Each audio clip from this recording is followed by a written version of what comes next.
Dixie. In the meantime, That's okay. we're gonna have to make do with the whole situation. So, okay, guys, we're all needing to take some anxiety pills because we've been trying to get this up and running. And for those who have been waiting, thank you for being so patient and for joining us. We're doing something a little different today. We actually have a topic that we're going to be discussing and addressing. If you'll notice above the live stream post here on Facebook, you're going to see a link that'll direct you straight to Zoom. So if you wanted to participate, ask any questions, or jump in, whatever it is that we're talking about, we welcome you to come on in and participate, and we'll be happy to have you join us and talk about whatever it is that we're talking about. And I, of course, have Dixie with us tonight. Dixie, say hello to everyone. Hello, everybody. Thank you guys for hanging in there. I know it's you guys were probably wondering what's going on. Yeah, so it's probably just me. But thanks for hanging in there, guys. Yes, it might be easier just to blame Dixie. And I'll take it. I'll take it. That's fine. So, and also moderating for us tonight. You guys met her last week when we were introducing our new team members. We have Heather on the moderation of our chat, and I'll be monitoring here on Zoom. So let's get right to it since we've lost a lot of time here. We did put out a poll or a survey to everyone, and I'll be entirely honest with you guys. The topic that won, which I'm really surprised, I pulled it out of my butt. I was not expecting anyone to really, well, I don't want to say anyone because it is really an interesting topic, but I wanted to try something different, kind of think outside of the box, and it was just kind of on a whim that I threw that on the poll. So I'm really surprised when we saw the feedback from everyone and the topic itself that you all were interested in discussing the concept of haunted people and haunted places, which one of them pertaining to a certain location. So we have some particular cases that we want to look at that we think relate to this concept, and we're gonna have that discussion. We obviously invite you to have that discussion with us. Dixie, how have you been doing lately? What's going on in your world? Well, I'm still working, so I'm doing great. I'm super duper busy, and just talking to my spirit friends, so everything's going great. Good. Okay. Yeah, we're all fortunate, or I'm fortunate, you're fortunate that we are still going to work, and believe it or not, I'm still going to work to my day job in addition to OCGL, and so I'm always working. Dixie's always working, and this is just continuing to be a crazy time. So we're gonna keep ourselves entertained and talk about something fun. So, Dixie, let's get right to it. So I think we both agree that there are 3 specific locations and cases that directly relate to this topic. Haunted places or haunted people. Yeah. And to clarify if people are confused at all with what we mean by haunted places or haunted people. Locations that, for example, where a murder was committed there, and the actions of the murderer, people may consider the possibility that this individual was possessed by spirit or by a demon. Maybe they were just crazy. Maybe this was mental health. Or is it the land itself that contributed to the behavior? It's really an interesting concept that we're going to look at here, and I think it's safe to say that all 3 of these cases that we're going to discuss are very notorious, very well known. If you haven't heard of them, then you've probably been living under a rock for forever. So you all are very familiar with the ones we're going to discuss, and it's hard to decide which one to go first. So, Dixie, what's your first pick? Let's get you going and have you kick us off. All right. Well, so first off, before we really dive into these, different locations and things, I just want to kind of go through, haunted places and haunted things just a little bit, haunted people. So, it could be, like you said, the land. It could be, the energy that you bring into a building. And yeah, it definitely can be someone who has attachments or has psychic abilities, and you're just having stuff follow you everywhere you go. So with that being said, and we're going to, kind of get a little bit deeper into that as we go on. I think the first one is something that everybody knows about, is the Winchester Mystery House. So with that, that is a iconic location that has been reported to be very haunted. And it has just a weird beginning to it. So the Winchester Mystery House is a mansion in San Jose, California. So if you're in Southern California, you can always go and visit it, because I still haven't been there yet, and I really want to go. Wait, So what? You haven't been to Winchester? I know. I'm such a jerk. I've never been. That's So crazy. I've always wanted to go, and I've never really had a reason to go that far. So I hope that at some point soon, especially after everything opens back up, we can go and check it out and see what, because I've never personally been there, so I don't know the feeling of it. And everybody has different reports of it and different things. So if you don't know what the spirits are taking over my tongue. If you don't know what the Winchester Mystery House is, so it is the personal residence of Sarah Winchester. She was the widow of the firearm, pretty much person who created the Winchester, and now I can't even think, rifle, the guns, bang, bang. So he created, she is the heiress to the Winchester rifles fortune. So she had a lot of hardship in her life.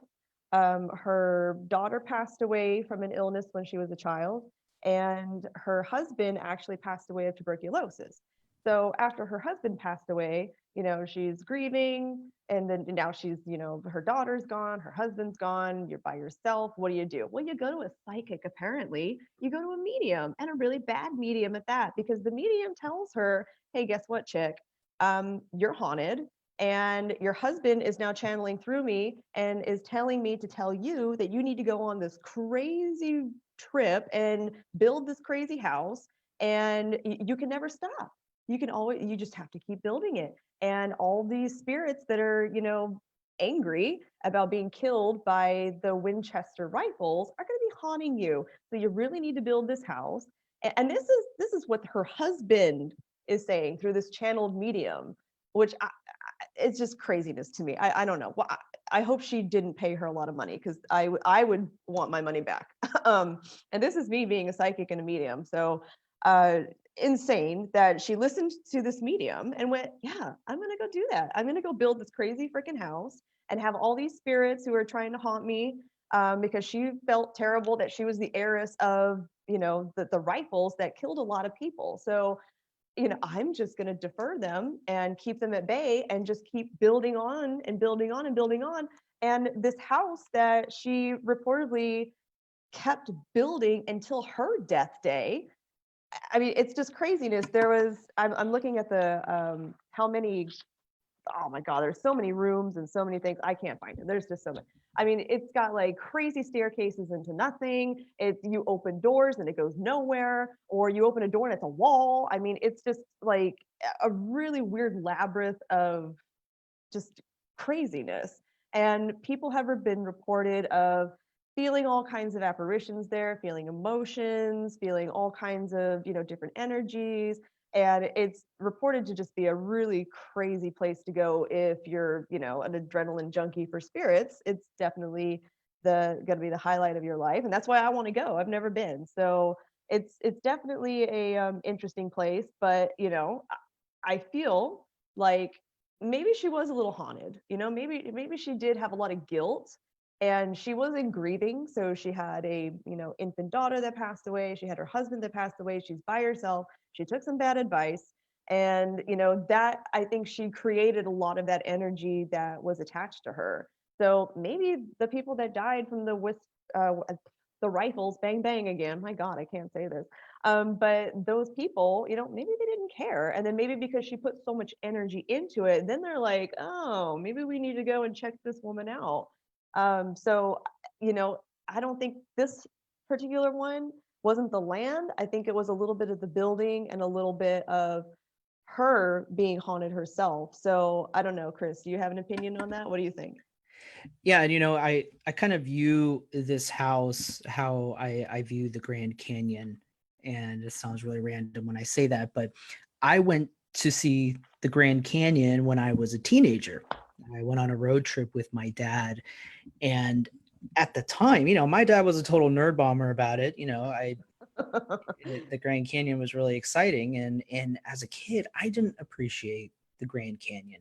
Looking back, I am regretful that I didn't really care as much, whereas as an adult, it's an entirely different experience. So for people who may have visited the Winchester home, and maybe they did years ago, and perhaps before maybe you explored the paranormal, or this was even something that was in your mind frame, or something that you were thinking about walking through the home. I think going back with a different perspective, either being older or going in there with more of a mindset of the supernatural aspect of the home will definitely change your perspective. I do see Andrea in the chat room, that Andrea, you were on a tour, and you stuck around for a little bit, and you heard a breath, and you looked at your friends and they heard it, and you guys ran up to catch up to the others. Now, I don't know, I don't know where did you kind of feel it like in your ear? Was it like um, you kind of heard it off in the distance? I don't know if you can explain a little bit more, Andrea, about the source of that and how that felt. But yeah, the Winchester house, it begs the question, of course, is the house as active as it is allegedly, because of Mrs. Winchester? Is it something within the walls of the home that is causing this? Do people perhaps take an attachment from the house when they visit and they leave there? I think it would be interesting to see how many cases there are of that, of people who may experience that. Is it something that you'd have to wonder if Mrs. Winchester would have experienced the voices that she heard had she left the house, or if this was something strictly from being in the home? And Dixie, I don't know if the information that we have on the Winchester house, if that was made clear, um, as far as the Mrs. Winchester, when she would hear the voices, is this something that she may have experienced outside of the home, or if this is purely within the home, or did she live there her whole existence, her whole life? Well, she didn't live there her whole life. See, the psychic told her to go west and go build this house. So Ah, she went to a different location and actually built it where it is now in San Jose.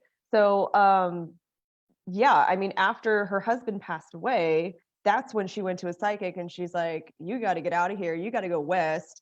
I'm trying to see where she originally was from. Um, but yeah, so a oh, it was psychic New. It told. was a home. Yeah, so it was a home in New Haven, Connecticut, and she moved from Connecticut to San Jose to build this house. So the psychic told her, "You need to go west, and you need to build this house at this location." And so she did. Like she did everything that the psychic told her, which I'm like, no, no, no, you don't do that. Like that's craziness. Whatever. So So are you telling people not to listen to you? I don't care.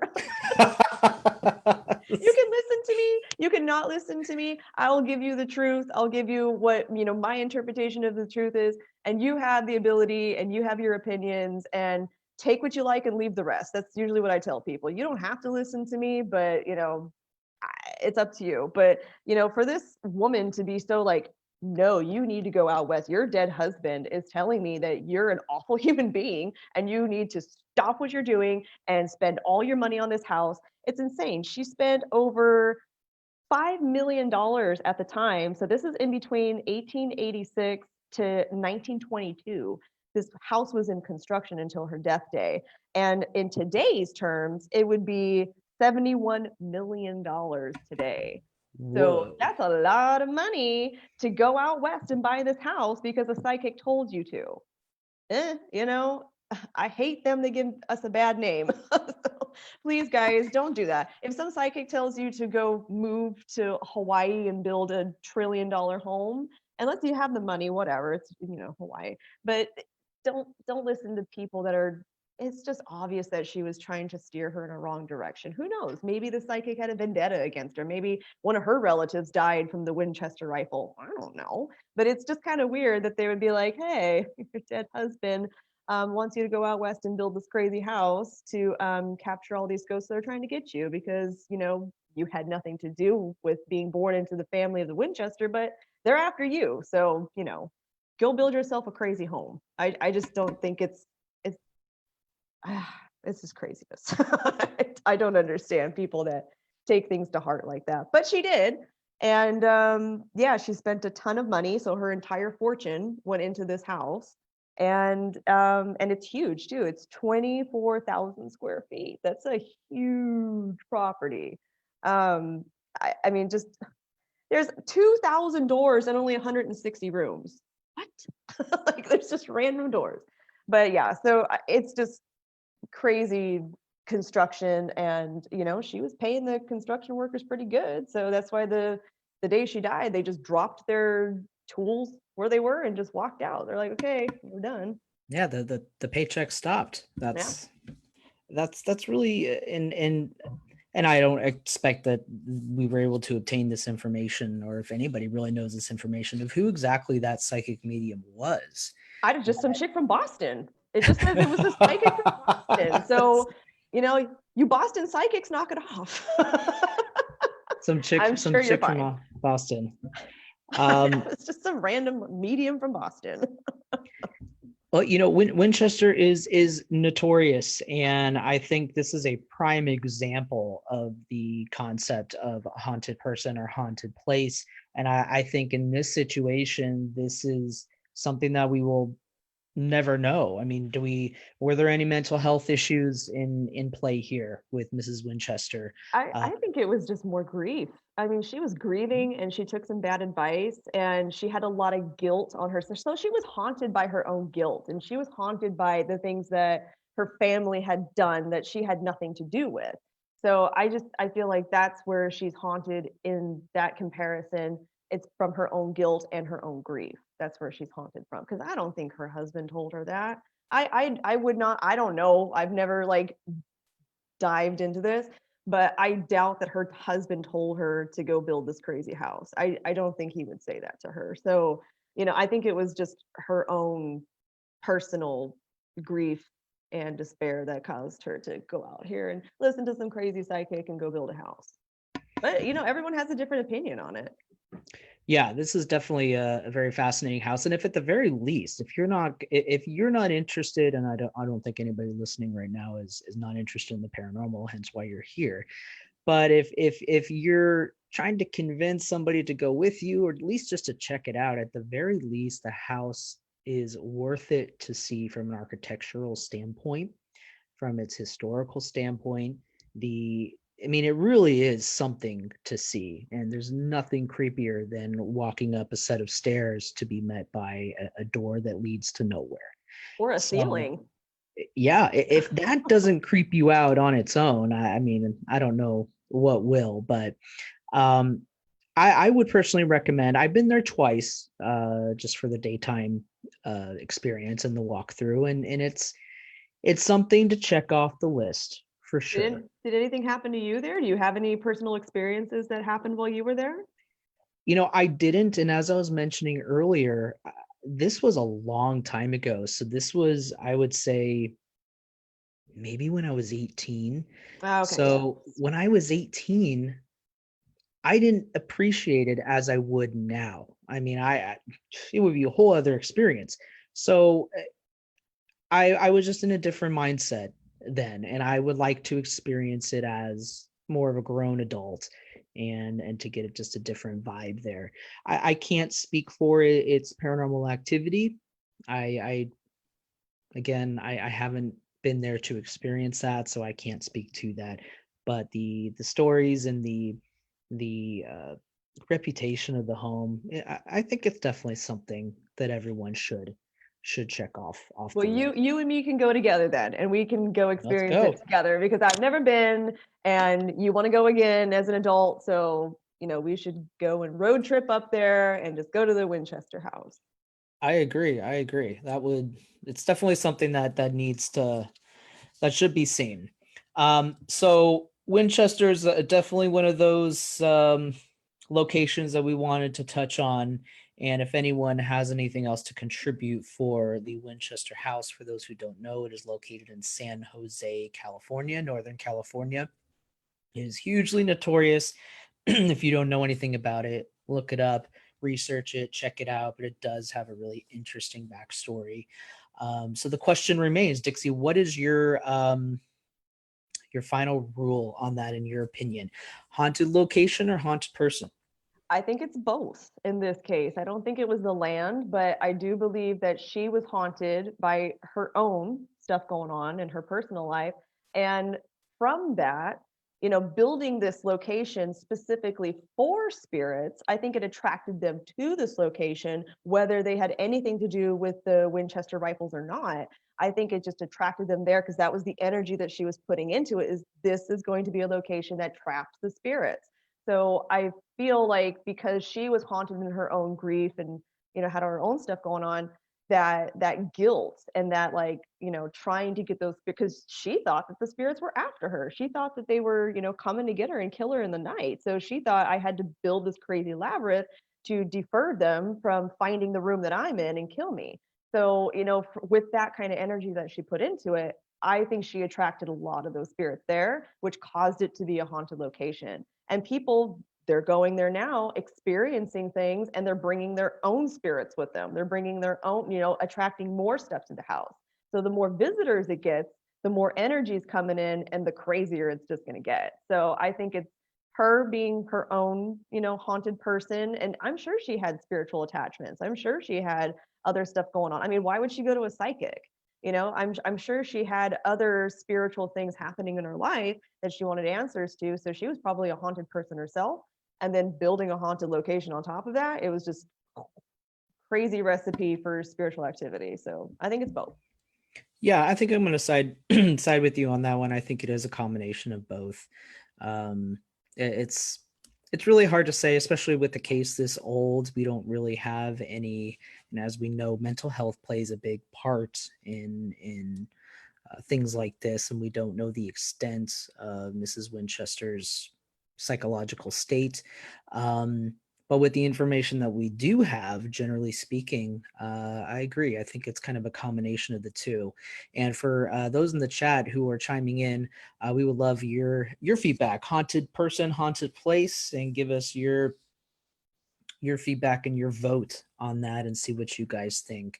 So awesome. So Winchester, we're going to check that one off the list, and let's move on to our next case relating to this topic. This is the one I chose, and I really wanted to. I think everyone can or everyone's familiar with this case. It's legendary. Oh, Corey, that's an interesting question, which we'll have to circle around to that. Corey was asking haunted objects such as the Hope Diamond. Oh yeah. So Oh yeah, yeah. let's circle back to that one Okay. shortly here. I'm gonna write it down so I remember.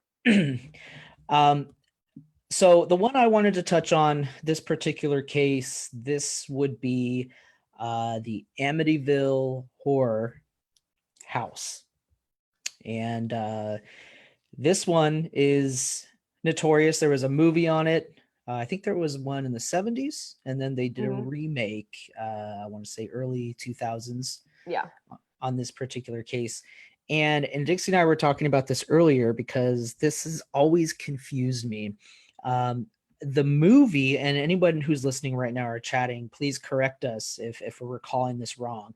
But the movie with Ryan Reynolds, I think he played. Yes, yeah, he was the dad. He was the dad. Mhm. So that movie portrayed the father as being the killer. But in reality, it was the son that went to trial for murder, and it was the parents who were shot. So I was confused because of the movie that I recalled of Ryan Reynolds being the father, and that it was the father who had a screw loose, lost his mind, and went and killed everybody in the house. Wait. Oh, I think I remember now. So wait, isn't the in the movie with Ryan Reynolds, like, isn't he supposed to be possessed by the kid who killed his parents? I think that's you guys, yeah, Really? correct me if I'm wrong, but I'm like, oh, I think that was it. I think he was being possessed by that kid.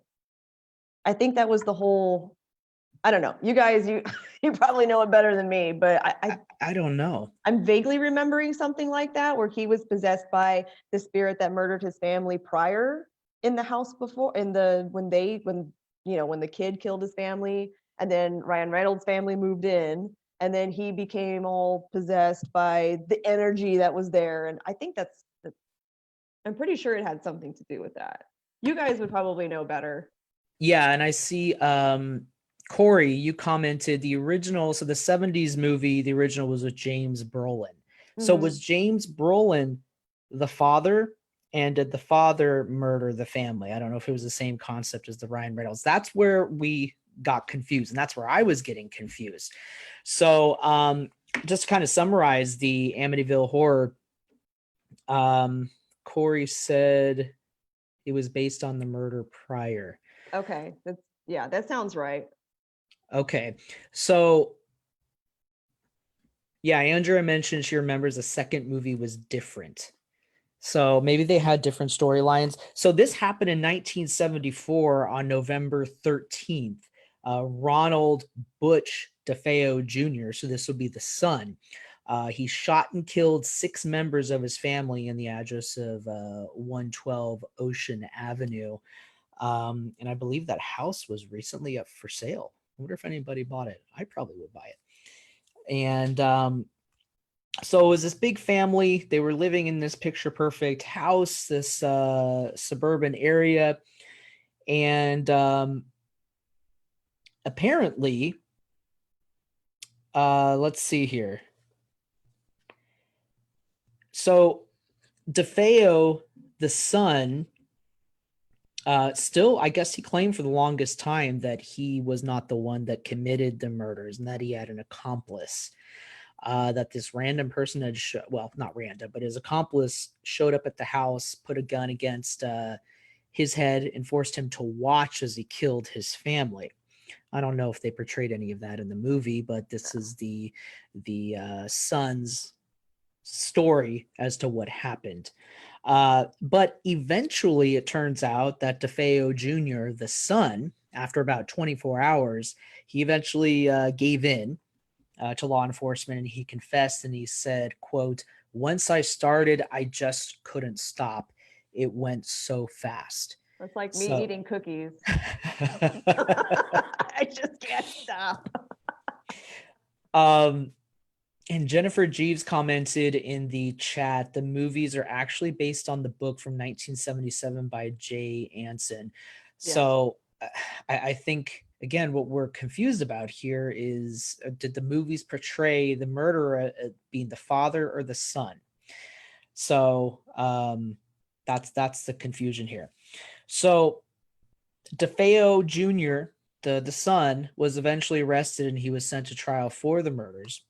And during the trial, certain facts and information did end up coming to light and coming forward, specifically Ronald's mental disorders and his relationship with his father. So this is, again, where we're considering here: is it the person? Is it the house? Was there something within the house that prompted him or took him over to want to commit this crime? But prior to the trial, investigators were unable to discern a clear motive for the killings. But eventually, DeFeo's questions about his ability to collect his father's life insurance suggested that was the cause for him to commit the crime. Of course, money often comes into play. And I'm reading the chat room here. Well, it worked for Lizzie Borden. Yeah, it did. Corey mentions in the chat the first murder was supposedly possessed and caused him to murder his family. But who? The son?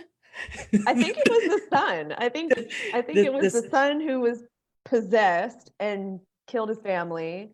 And then that's why I feel like in the movie that it was the father who then became like the kid who was dead at that time. It was the crazy guy.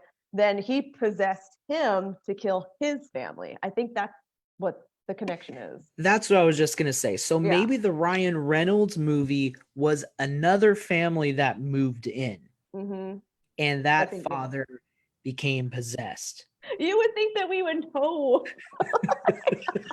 Well, the real story, I'm only basing this on initial recollection from the movie. I vaguely remember the movie with Ryan Reynolds. Now, I did not see the one with Josh Brolin, the 70s one, so I don't know how different they are. Andrea mentions that the book was far better than the movie. The books are always better. If you like to read good. Whatever, Chris. I'm sorry. I like to read. I'm a nerd. Whatever. And I say if you like to read good, I'm for anyone who catches that reference to Zoolander. The school for children who can read good. So also when DeFeo Jr., the son, goes to trial, here he is claiming that he heard voices in his head and that, also Winchester Mystery House, the voices telling him to commit these crimes, told him to kill his family. A psychiatrist testified that DeFeo had a dissociative disorder. And of course, in an attempt to prove that the son could have been experiencing an out-of-body experience of sorts when he murdered his family. However, a psychiatrist testifying for the prosecution successfully did argue that DeFeo had an antisocial personality disorder, meaning he would not have been fully cognizant of his crimes. So we're talking about the insanity plea in that case. And thank you, Jennifer. She mentioned Ryan Reynolds is just a retelling of the 1979 movie, same characters. Yeah, I'm still trying to figure this out. We're gonna have to just, have a camp We just have to watch this stupid and we're gonna movie. have to watch the movies together, and then we'll understand, and then we'll have to come back and be like, okay, guys, we know what's going on now. Exactly. So despite that the defense claimed the insanity plea for DeFeo Jr., he was eventually convicted of 6 counts of second-degree murder in November 1975 and sentenced to concurrent terms of 25 years to life for each murder. So that would have been six family members. So yeah, that's a long time. I'm not going to do math, but it was a long time. It was life. I'm not going to count. So one of the interesting things, so we have the murder itself, which is horrible. It was terrible. Did the son do it because he was possessed by something? Was this psychological, where he has this personality disorder? They obviously claimed the insanity plea. So what I find most fascinating is that the house remained vacant for 13 months after the murders, and eventually in December of 1975, here's something that may be familiar to everyone. George and Kathleen Lutz. Now, there is a documentary about the Lutz family, particular George Lutz. You'll probably be able to find this on Netflix or Amazon. It's an interesting documentary to say the least. But George and Kathleen Lutz ended up purchasing the property for, wow, that is really cheap, for the bargain price of $80,000 only. 1975, I don't know how that translates to today's numbers, but still very cheap. Now, even though they knew about the horrific murders of the house, they still decided to move forward and purchase the house anyway. And it was such a deal for them. And so we've proposed that question to people before. Would you buy a haunted? No, I take that back. Would you buy a house that had a murder take place, a brutal murder in that home, if it was the right price? Oh yeah, I would. But I know how to clean house, so I'm not worried about it. Yeah, I'm not surprised that it wouldn't disturb you. I actually, I might buy it for the right price. At the very least, hey, we'll invite everyone over to come investigate. But regardless of the brutal tragedy of what took place with the DeFeo family, they decided to purchase it anyway, and they just couldn't resist. So they moved in fairly quickly and moved in with their 3 children. However, they moved out quickly after they had just moved in, so it didn't take them that long. Now, according to the Lutz family, they did have the house blessed by a Catholic priest before they actually moved in, and apparently they ended up being terrorized by certain entities, or whatever we want to call it, during the entire duration of their stay within that home. And I believe it was just a matter of months. We're not talking years, just a couple months that the Lutz family stayed in that house. Now, some of the reported activity that they experienced, they allege that they saw hoof prints in the snow, red demon eyes, slime pouring from the walls, and a hanging crucifix revolving and reversing direction before their very eyes. So that sounds I very, would love to see something like that. right? I've never seen anything like that in all my years of, being me, but I would love to see just one thing. I would love to see a crucifix spinning around. Like, it's awesome. Like, where do you go? Yeah, this is something straight out of The Exorcist. And it looks like Jennifer in the chat asked you a question, Dixie. Can every house be completely cleansed with such violence? It can. It absolutely can be. So it's imprints. So that house and any house, well, pretty much any house you go to has imprints of spiritual activity, emotions from people. It absorbs in that space. So something that happened 100 years ago, it could be, an imprint that's happening over and over and over again if that emotion was strong enough for that to stay there. So you can definitely have people go and clear that out, but we bring home emotions every day. We bring home objects that might have something attached to it. We bring home, many different things and spiritual emotions and stuff that can happen throughout the day. If you're mad about something that happened at work and you go home and bring that energy home with you, it might get stuck there. It might have a weird feeling. So, regardless of cleansing a house, you can have it like down to square one and have it completely cleansed, but you just have to be careful of what you bring into it. And if you get into a fight with your significant other or your child, or something traumatic happens in the home again, you're going to have to clear it again, because it's going to be that same energy, that same imprint, that heaviness that stays there.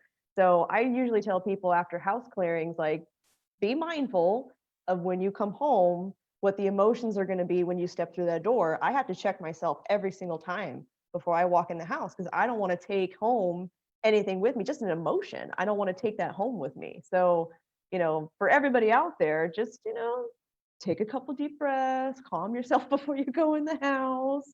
I find that my cats go nuts if I don't check myself. They will wreck me. I don't wreck myself, they wreck me.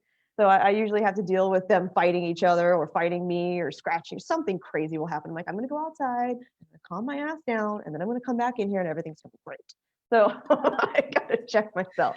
But yeah, so it can definitely get, that energy can come back, not the same way, but it can still get stuck there again. Now, segueing with that question, I'm backtracking here with the chat. We got a couple questions coming in.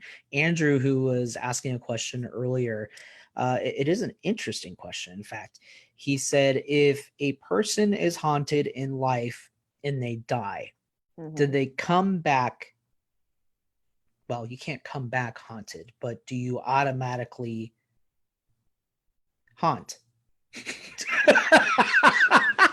After being haunted, I don't know a better way to ask that. If you're haunted in life, you understand what I'm saying? Yeah, absolutely, I do. Okay. So that, I'm going to try to keep this short because I know I can go on and on and on about this stuff. But if, let's say, you were haunted in life and you had attachments and you had, a bunch of energies following you around, and you die, well, those energies aren't going to be there anymore because they're feeding off of your life source. So once you die, your soul doesn't have those attachments that go with it, and you have the conscious decision: do I want to go to the light, or do I want to stay on the earth plane? A lot of the spirits that are on the earth plane are those that have not found themselves, to the light, for the reason of maybe they were really religious and they were afraid of, being punished. And, spoiler alert, there's no such thing as hell.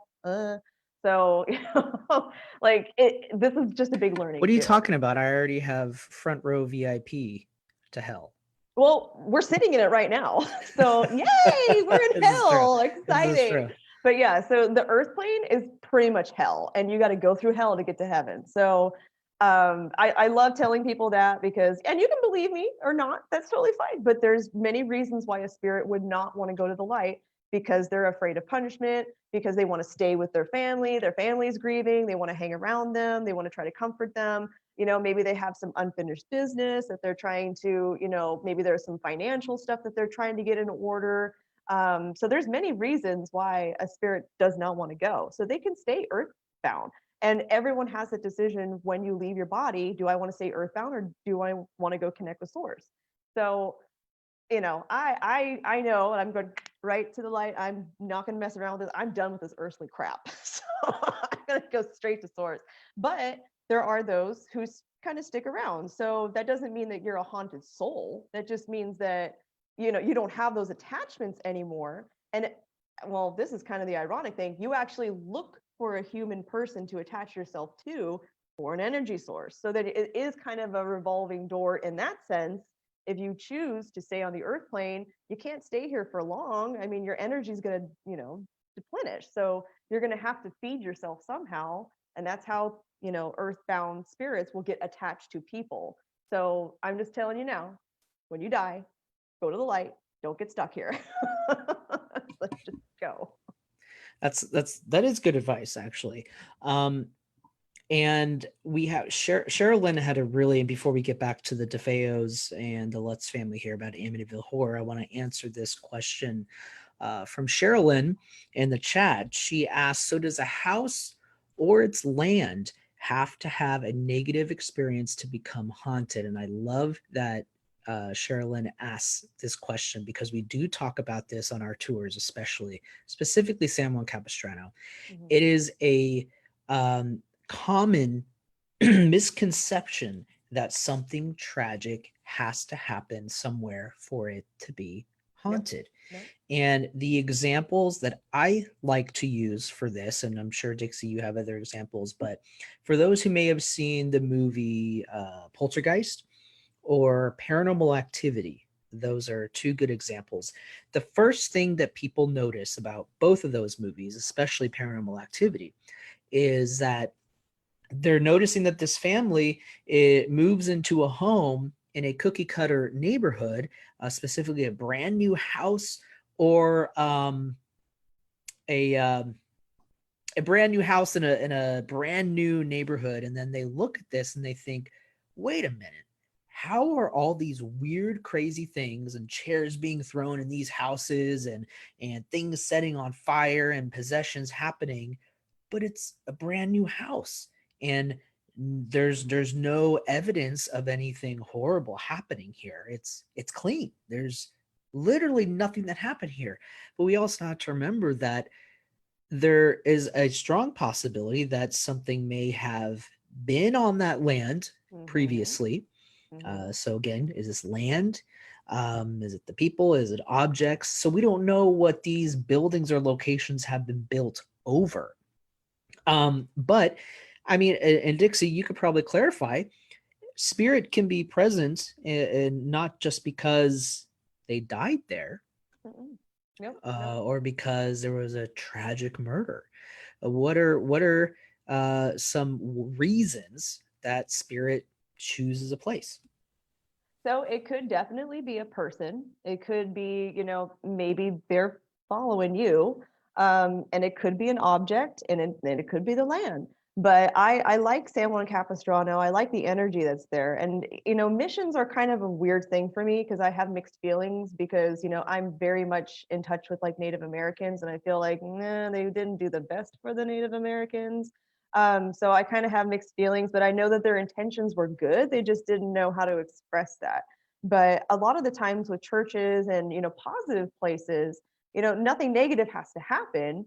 You can still feel an immense source of energy there that could be a positive energy. It could be something, if it's a really religious based location, you could have, really good feelings there. You can feel peaceful. You can feel like you're being hugged. You can feel warmth. You can feel good things from a location. So it doesn't necessarily mean, even, haunted locations have to be bad hauntings. They could be good things, good energies happening from the land, good energies happening from the location and from the people that were there that did try to help, or, wherever it is. But, going back to like the paranormal activity and stuff like that, yeah, you could definitely be carrying some stuff around with you. You could definitely bring something into that home or the land, if it is Native American, stuff that's created, because I mean, this whole America was Native American land. So pretty much anywhere you go, you're going to run into nature spirits. You're going to run into elementals. You're going to run into, spirits that had their home there that now somebody else's home is there. So it could be imprints from the land. Also, there's curses and hexes and all kinds of other things that happen with it. So it could be multiple things. So just because something, is happening at a location that maybe nothing happened there, I mean, it could just be you bringing the energy with you. And I know a lot of people out there can relate to that. Like, yeah, everywhere I go, weird stuff happens. Like, well, I mean, it could just be you attracting, because a lot of people, whether they want to believe it or not, are very psychic. They have a lot of abilities and their light shines very bright. And it's like moths to a flame, where they see your light and they're like, oh, this person, they can talk to me. I'm going to try to talk to them. So they just attract all these things that happen. And, even if they don't want it, they don't know how to control it. So it's just learning to control it. But it can, things can definitely happen regardless of, what went on with the land or the building or anything else. But it can definitely happen. So I tell people to try to be mindful of that too, especially objects and cars, old cars. Oh my God, I can't tell you how many cars I've had to cleanse. Who knew? Does that come with the car wash? It's a car cleaning. It's a spiritual car wash. Now, Corey in the chat mentioned residual energy, so it very well could be residual energy as well. Yes, yeah. And Andrea, who mentioned you still have to do the tour, which I gather you're talking about the San Juan Capistrano tour. So if you have not been on San Juan, I know you've done many of our other experiences. So San Juan is a must. Absolutely, you have to check that off your list. So I wanted to go back to the Amityville Horror, and actually just reading on into my own information, I overlooked this part. But we were just talking about the difference between the movie and as well as the book, and it clarifies here. So after the Lutzes moved in to the house, again, the Lutzes were the family that moved into the home after the murders, and the home was vacant for 13 months. So the Lutz family moves in, and they only lasted a couple months, maybe even less than that. And the Lutzes actually began to question. They were wondering what had driven Ronald DeFeo, the man who killed his whole family, to murder his family. So he even questioned Did these hauntings exist before the crime itself? Haunted people, haunted place. Or were they due to the horrific slaughter? So eventually there was a writer that decided that he wanted to write a book about it and joined forces with George Lutz. And this produced about 45 hours of tape recorded recollections, which was the basis for the book that I know you guys were talking about in the chat room. That those 45 hours of tape was what inspired the book, The Amityville Horror. And what's interesting is the book actually barely mentions DeFeo's murder. Instead, it focuses, and it says here 28 days. So they were there less than a month, the Lutz family. 28 days they spent at this home.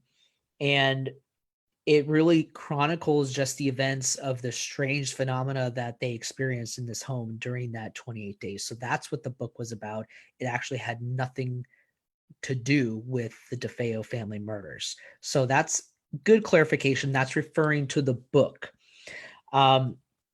So the novel does chronicle what they experienced during their stint at the home. And we talked briefly, strange odors, noises, unexplained pockets of cold air, the slime or the ooze that was pouring out of the walls. So after the book was hugely successful, they made the 1979 movie of the same name, The Amityville Horror, which was the one that you guys mentioned starred James Brolin, Margot Kidder, and Rod Steiger. And that's the movie concept follows the paranormal phenomena that terrorized the family while living in that home. And interestingly enough, it became the second highest grossing movie of 1979. But it is now believed, and skeptics, and if I recommend watching the movie about the Lutz family, the documentary, it's interesting. People are skeptical that the story from the Lutz family was a complete and utter hoax, that the Lutz family made this up. And it turns out that this is interesting.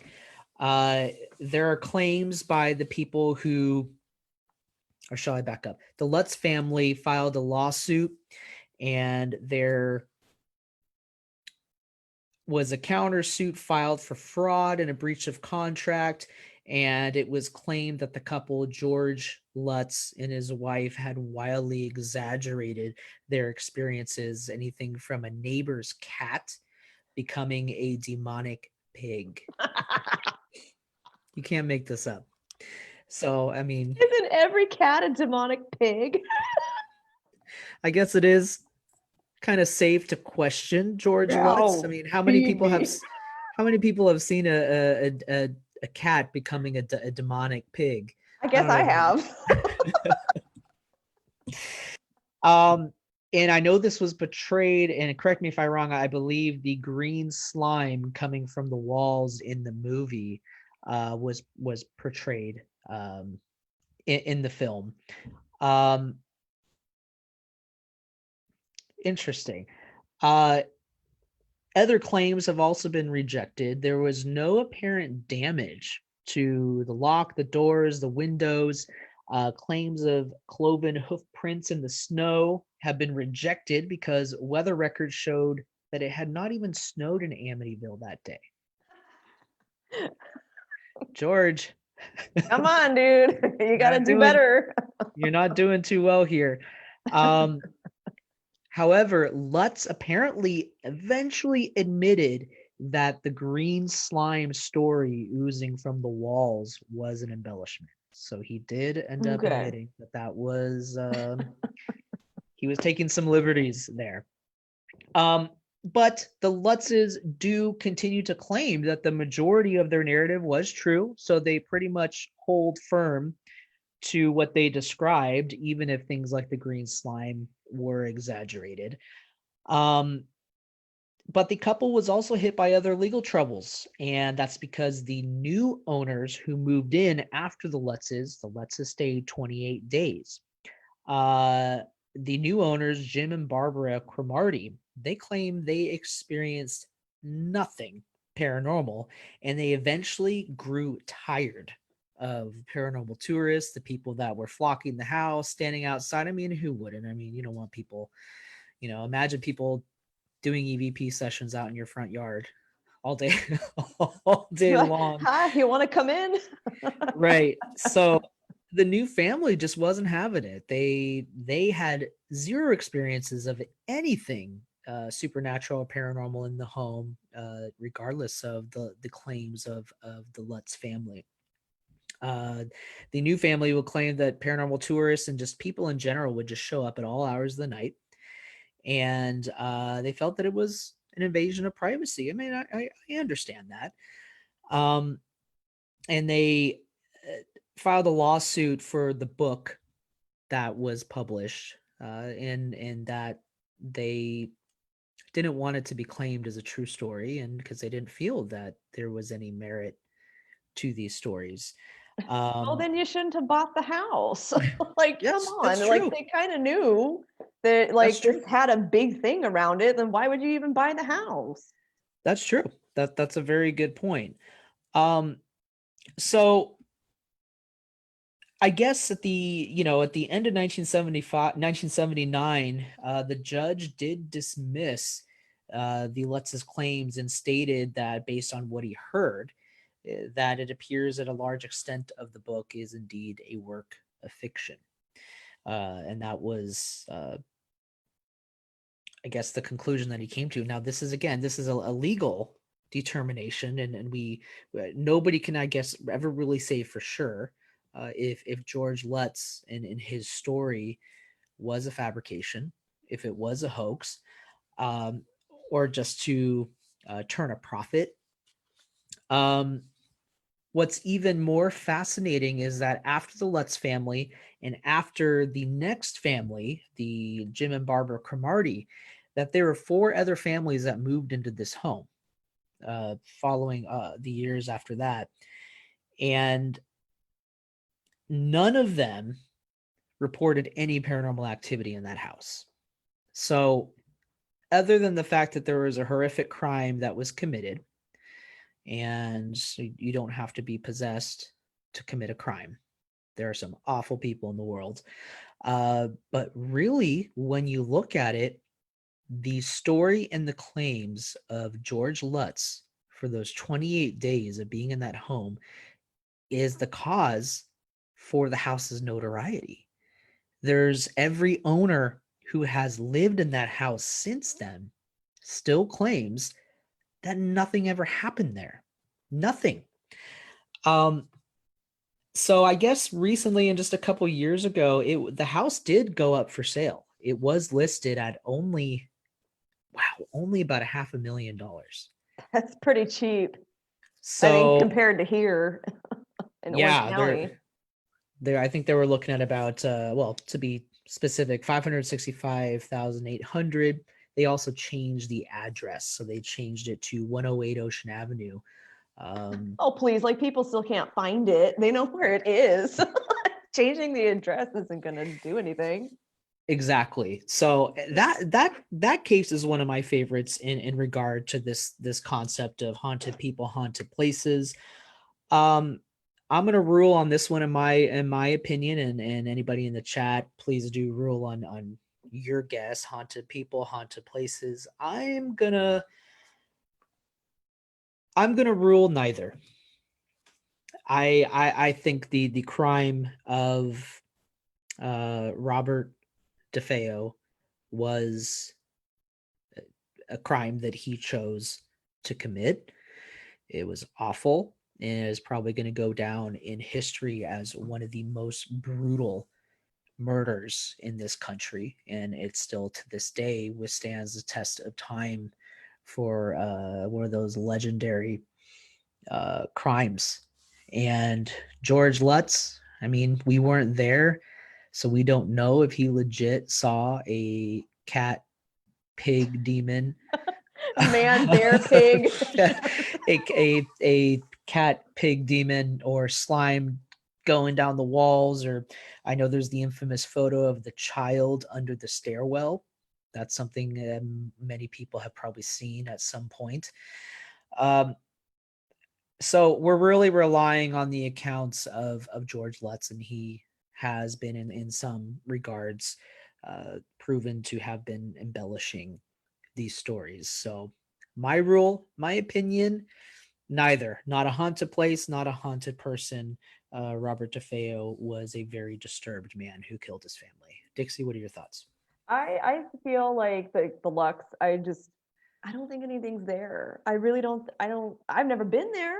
So I can't tell you offhand if there's something. I'm sure there's residual energy. I'm sure there's imprints, but I don't think it's bad enough to be like demonic or anything that's going to possess you. Like, I mean, every house has stuff going on. So no, I don't think there's a whole lot there, honestly. And the kid that did kill his family, I think he did have a lot of mental issues. I think he did have a lot of, things going on up there that weren't all connecting. And, sometimes with mental, or just stuff like that, like schizophrenia or, bipolar, even some bipolar, if you're really depressed, sometimes you can, get some negative things attached to you. And unfortunately, they can kind of whisper in your ear and tell you to do bad things. And, you have to be a strong-willed person to say, no, I'm not going to kill my freaking family.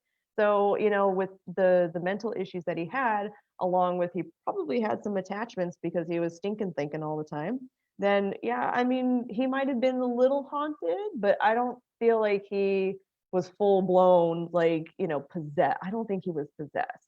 So yeah, maybe a little bit on that part, but everything else, I don't think so. I don't think it's really haunted. Okay, there we go. There's our verdict on this case on the Amityville Horror Home. Again, comment in the chat room your vote, what you think about this one. And I think we have a one final third case that Dixie you wanted to bring up. Yeah. This is one that I think everyone more or less is familiar with. Give Mhm. us what you got. So this kind of goes along a little bit with the Amityville Horror, and I'm sure a lot of people have heard of this. Zach Bagans did the documentary Demon House. So this was a very popular house that happened recently, and nobody died or anything like that, but a lot of some strange occurrences happened that are very similar to the Amityville Horror. So they call it the Demon House. It's in Gary, Indiana, and the time was in between 2011 and 2012 is when the Ammons family lived there and claimed, the mom had claimed that her and her three young children had been possessed by spirits inside the rental home. So oddly enough, the other case for Amityville Horror, there was three kids in that one too. In the yeah, the very where the kid, right? The kid killed his family. Wasn't there three kids, or was there three kids and the people that moved in afterwards? I honestly don't know. I'm not as familiar with the Demon House. Yeah, those details. But the Amityville Horror, didn't you say Oh, that you're there was asking. yeah, the three kids that moved it? Wasn't there three kids in that family too? No, it was a family. So it would have been four kids, and then the mom and the dad Well, that were forget killed. that. Then that's not a correlation. Just forget about that. Anyway, I'll move on to the next thing. So during this time, there was a lot of weird things that happened in this house. A lot of it was reported by the mom. So the mom had these three kids living in this house in Gary, Indiana. Um, and it's just it's so weird. She claimed that the children, all three of them, were possessed by demons. Um, and pretty much immediately after they arrived, so the minute they moved into this house, supposedly weird stuff started happening. So despite like the cold temperatures, there was large black flies. So regardless of the weather, there was always these swarms of black flies on in their screen in their porch. And they kept coming back, so they would get rid of the flies, and they would keep coming back. And I think there was a little bit in the Amityville Horror where they had a lot of flies that were in their house too that kept coming back. They had also reported some weird things happening with the walls, and it looked like the walls were melting and some stuff that was coming from the screens. And, so I mean, that's a little bit of a similarity too. And the kids, the one kid that was supposedly really possessed, that a social worker had to be called in because the kids weren't going to school anymore. The mom was keeping them from going to school. So the social workers got called in, and the kid supposedly was, speaking in crazy languages and tongues, and he walked up the wall backwards. And there was so many, people that witnessed this and said that, oh yeah, he's possessed. He went after his brother. He was choking his brother, and there was like all these occurrences that happened with them. And he would say like, killed them and killed them and killed them, and like all these weird stuff that this kid would, and this was all reported by the mom.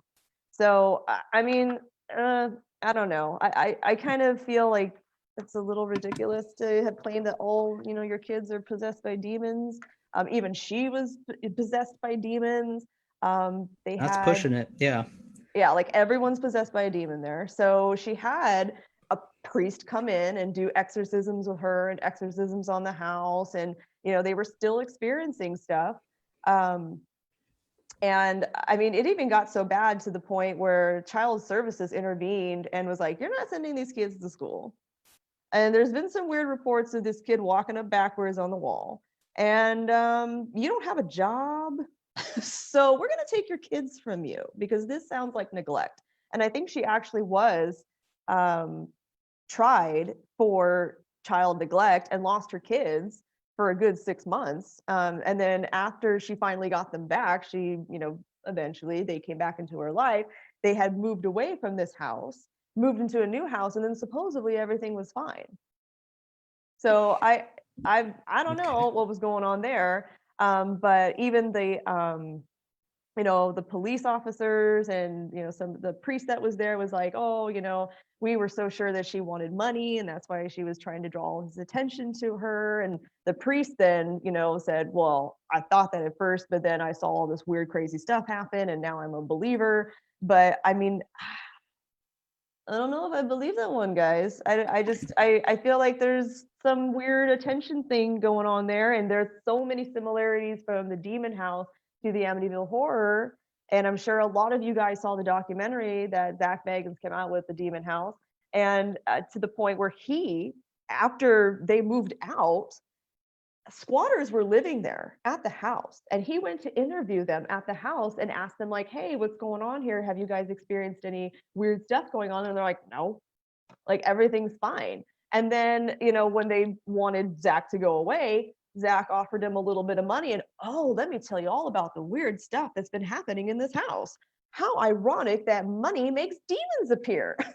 So, When the squatters tell you you're crazy, that's when you know that, like, yeah, I don't know.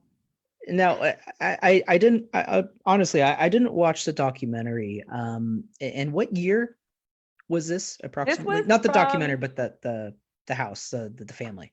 Yeah, so this was in between 2011 and 2012. Oh, so this wasn't that long ago. Not a lot. Yeah, it was very recent, and they didn't live there for long. No. Oh, okay. Because my question was going to be, how old were the kids? They were young. One of them was 7. And it doesn't say how old the other 2 were.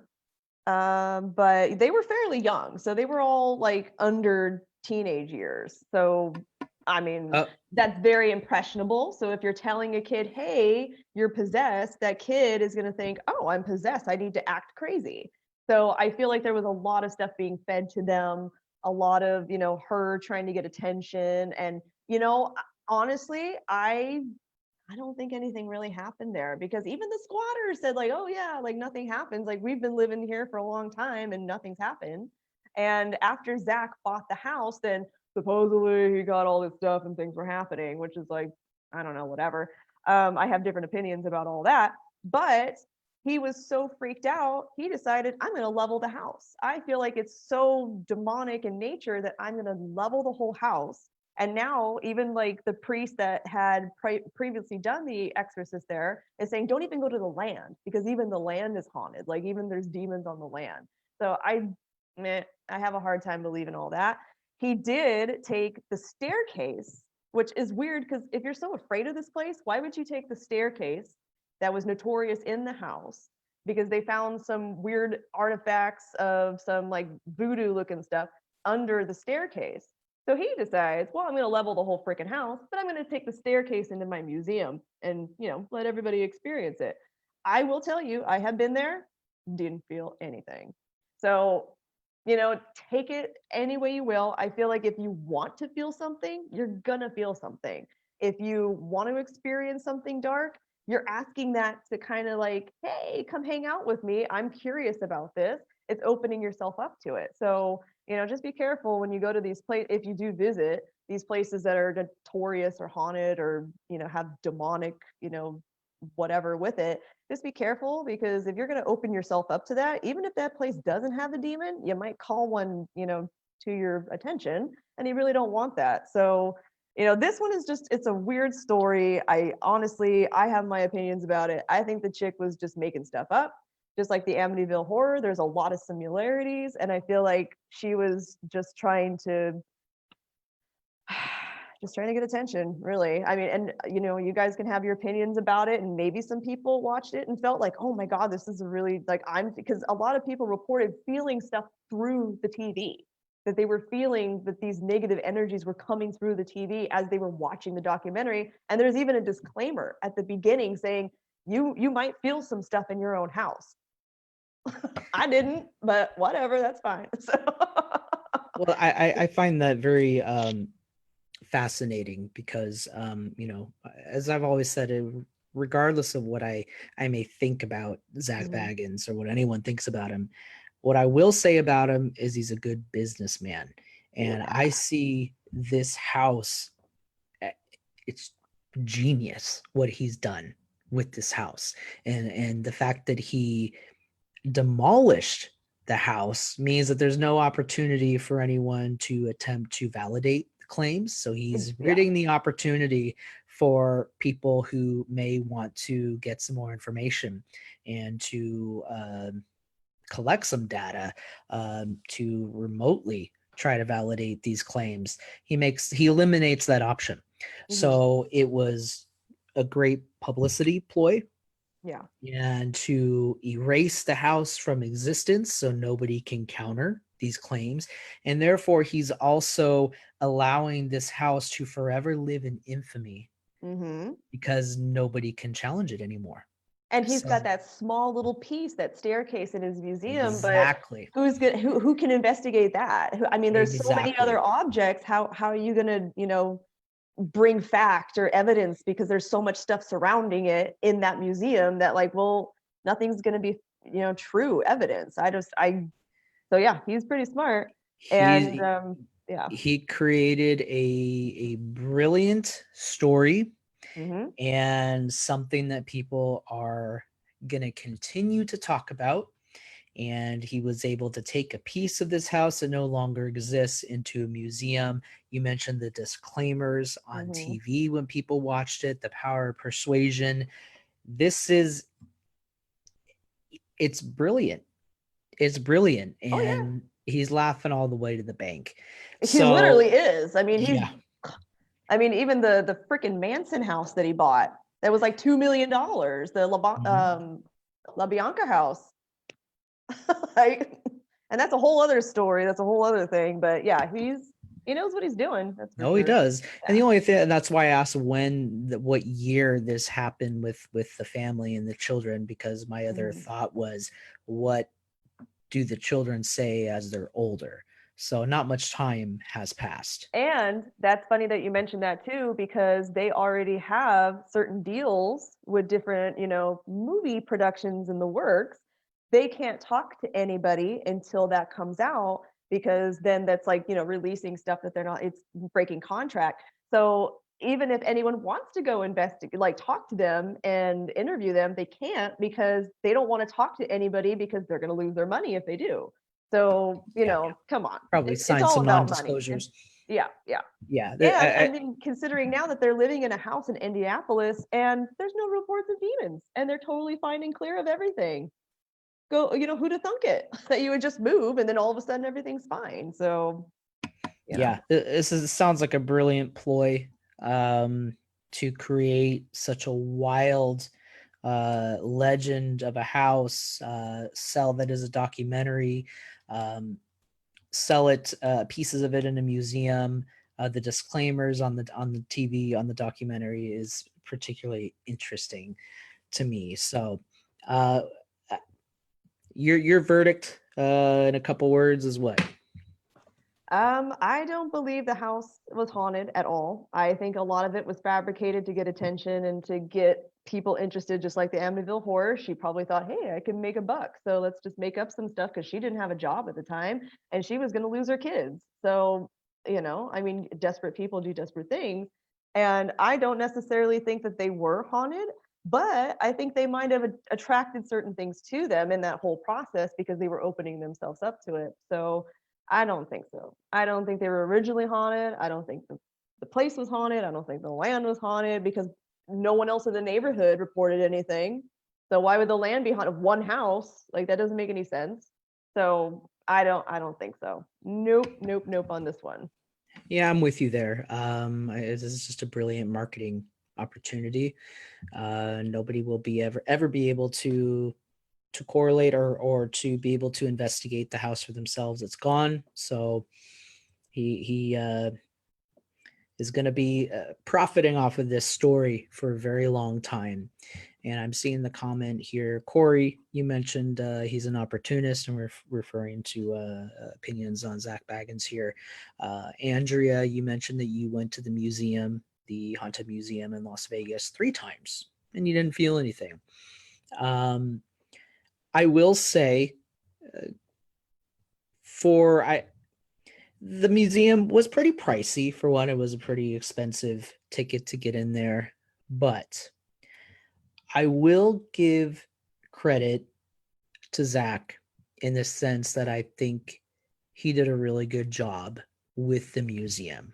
I could tell that effort was put into it. And I'm not even talking about Paranormal Experiences, the museum. I'm talking about just the layout. Just the layout, the things that he put in there. There's some pretty cool stuff in there. There really is. There's some cool stuff in there. Yeah, I enjoyed it. Regardless, putting aside what I may think or not think about him, or agree or disagree with that. We still paid money to get in, right? Yeah, it was a pricey ticket, but when I thought about it, I thought and said, I could tell that a lot of work was put into this, and I was entertained. I was entertained for a couple hours. Yeah, I agree. Yeah, I enjoyed that. And it was an environment that was right up my alley. Anything from the paranormal to serial killers to, shrunken heads, you name it. So I think the content and the layout and the experience of the museum is nicely done. And I will say though, there was a few couple of things in there that I absolutely do not agree with, and I'm so pissed at him for having in there. But other than just a few couple of little sections and little things, I mean, I enjoyed it too. Yeah, I'm sure that some people may have some objections to some of the content that he's placed into the museum, and there may be some moral issues with some of those things. But if you're looking for entertainment, I think it was a fun thing to do, and I enjoyed it. Somebody asked the question, what is entertainment versus paranormal? Entertainment. The Haunted Museum.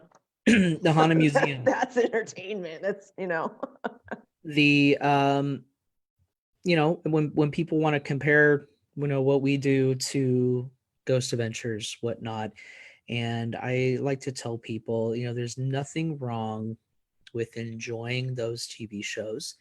They are entertainment. You have to take it with a grain of salt. You're talking TV production. You're talking about things that can very easily be manipulated, things that can be created for the sake of television and for ratings.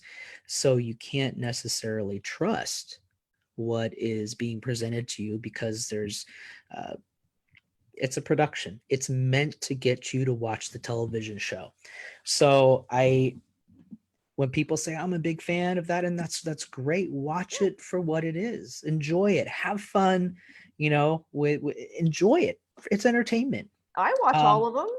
I watch Sure. all of that stuff. Yeah. Yeah, have fun with it.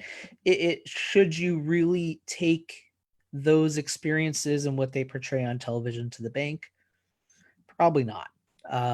But enjoy it. Just have fun with it for what it is. So I would say that would be the difference between entertainment and really digging into the paranormal. There's a lot of just junk science, so to speak. And actually, it's really interesting. The other day, I was shown an episode of Ghost Adventures, and I don't know which location they were at, but they were really excited about a photo that they captured on this episode, a face in a mirror. And I don't know if this is a recent episode, but my buddy and I were dissecting this, and he's like, "You got to take a look at this. What do you think?" So we're still framing every shot of this mirror. And the problem that I have with it right off the bat is, well, we need context.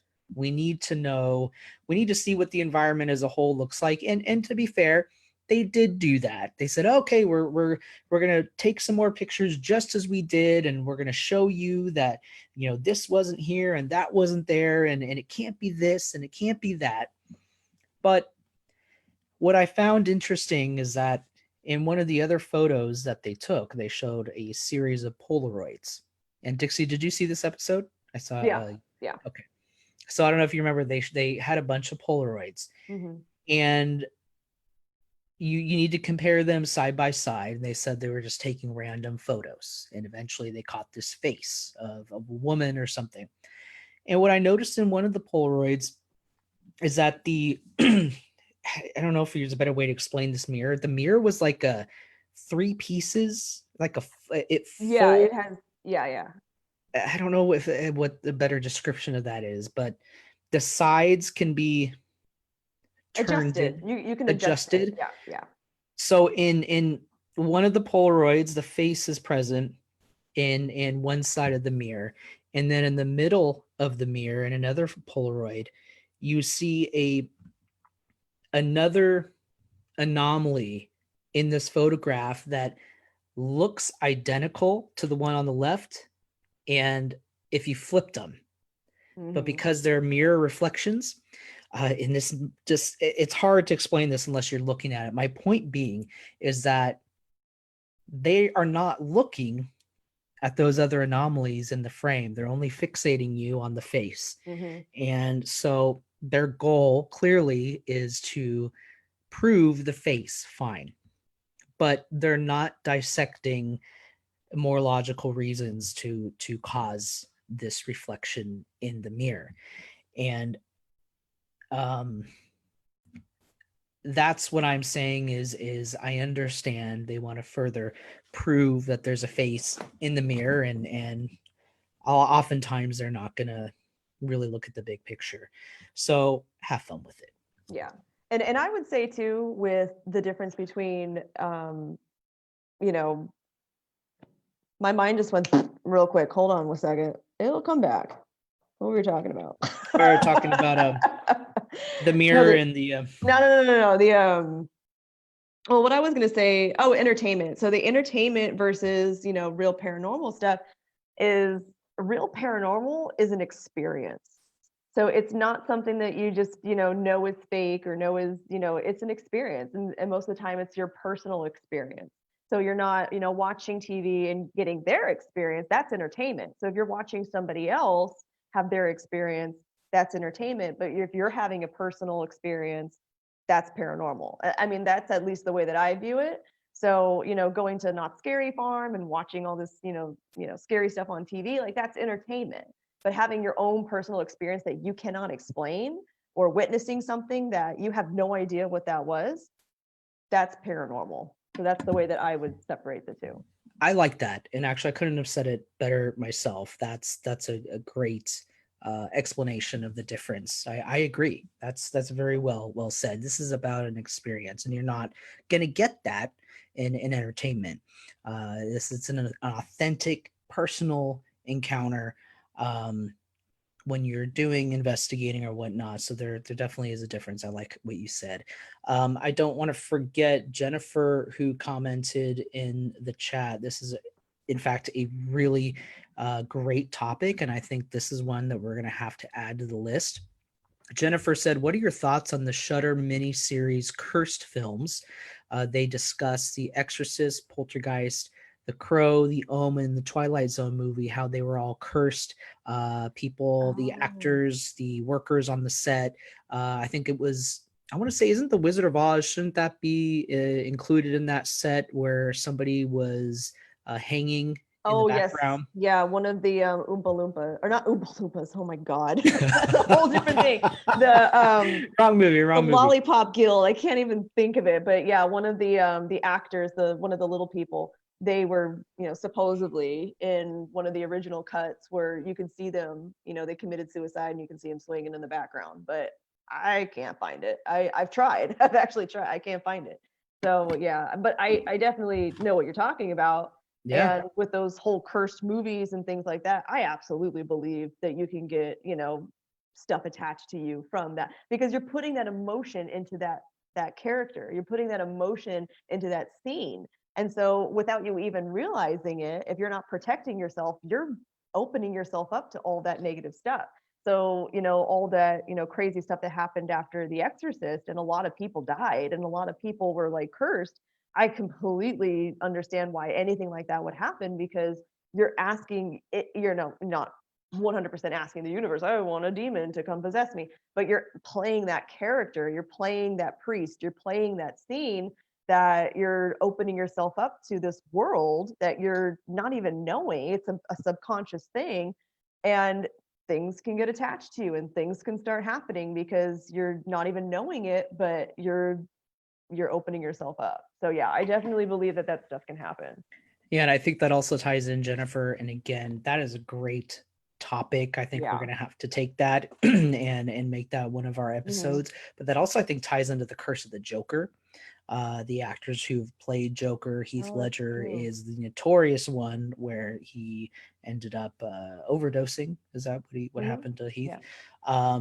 But it's said that because he was just so ingrained with this character, he lived and breathed Joker, and this whole mindset, this dark place that he lived in, that it drove him to suicide. Yeah. So great topic, Jennifer, and I think we're going to take that one. And Andrea mentions, as far as experiencing the paranormal, she mentions, just like going to the Brackenford Manor, you experience the paranormal in places like the Brackenford is where that happens. You're so in the moment and in that location that you the environment itself, the past, everything from the past, just you feel that, and it's like you live that when you're there. So like that's not I mean, I guess it's entertainment because you're enjoying yourself, but it's an experience. And I think you said it perfectly, Dixie. I think that's great. So final thoughts on any of these topics, Dixie, as far as I think between the three, they didn't all have the same conclusion. Yeah, they were all different. And I wasn't expecting that. I didn't really think about it. So that's pretty cool that all of them had a different conclusion. Or at least for us, we had different opinions, and other people might have different opinions on it, and that's fine. But yeah, they all came out pretty different with the conclusions that we came up with. And I did want to touch a little bit too, because I know I think we did a little bit of the haunted object. So I'm just going to really briefly, it's the same thing that we've been talking about this whole time. So, you put an energy into like a house. So you have all this stuff going on in a house. The same thing can go with objects. So I'm sure somebody somewhere out there listening has picked up something weird from a thrift store, or something weird it's like a hand-me-down, or something from, someone who's passed on. And you can feel certain things from that object. Well, because that person was so immensely into that object and putting all their energy into it, it's the same thing as like a haunted house. you can have a haunted object where they're putting all their imprints, they had experiences with that object, they have emotions that are wrapped up in it. So, going back to that just a little bit, then yeah, you can have haunted objects too. So if you bring something old into your house and weird things start happening, you might want to get that thing blessed, or you might, get someone to clear it for you or do something like that. But usually that's the case. And that's where a lot of the house hauntings get misinterpreted, because all of a sudden now you got some crazy stuff going on and you don't know what happened. You brought this old chest home and now all this stuff is happening.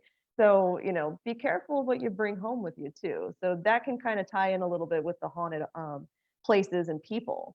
So, there's that. But, we could have a whole other discussion about that. But I just wanted to briefly touch on that because that was brought up. But yeah, I mean, this was a good topic. I liked it.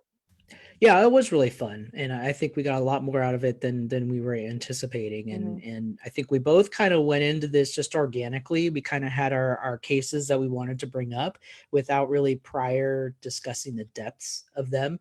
So that was kind of cool to organically dig into them without having any necessarily preconceived ideas. So the more we really dug into the details, it was the results or our conclusions surprised me.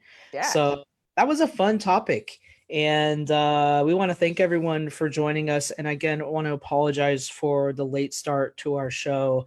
The tech gods were not liking us today. I'm telling you, it was me. It had to have been me. It's always electronically weird stuff with me.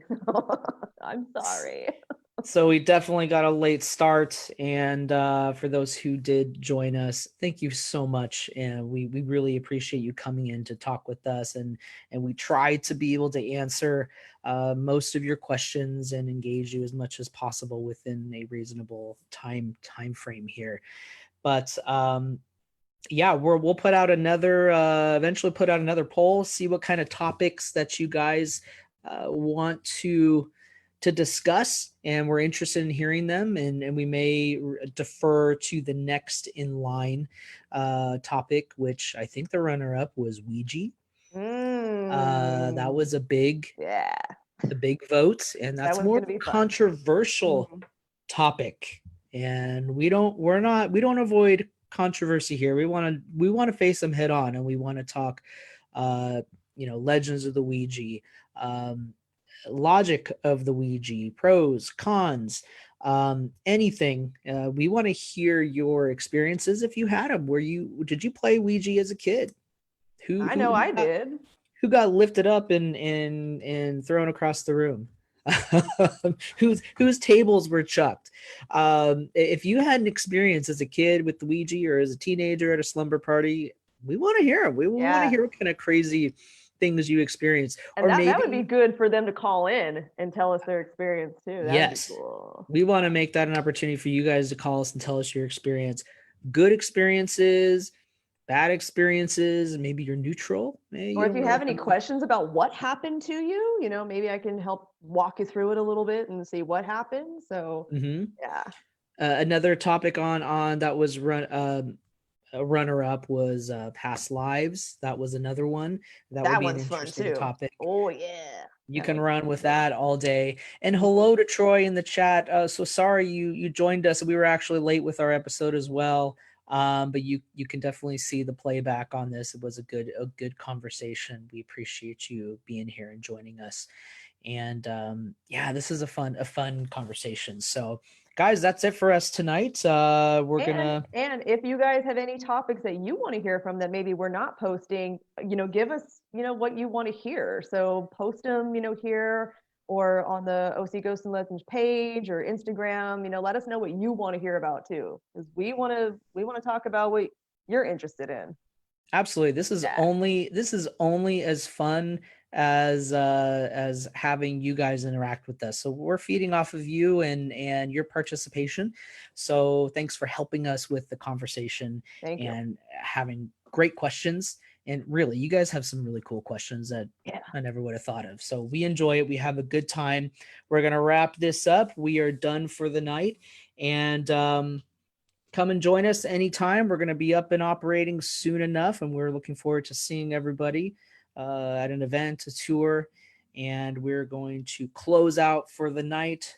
Good night, Troy, everyone, Andrea in the room, Jennifer, thank you for joining us. Our motto here, once again, you don't have to believe, you don't have to disbelieve, but you should always challenge belief. Thank you, everyone. Have a good night. We'll see you again next night. Bye. Bye-bye.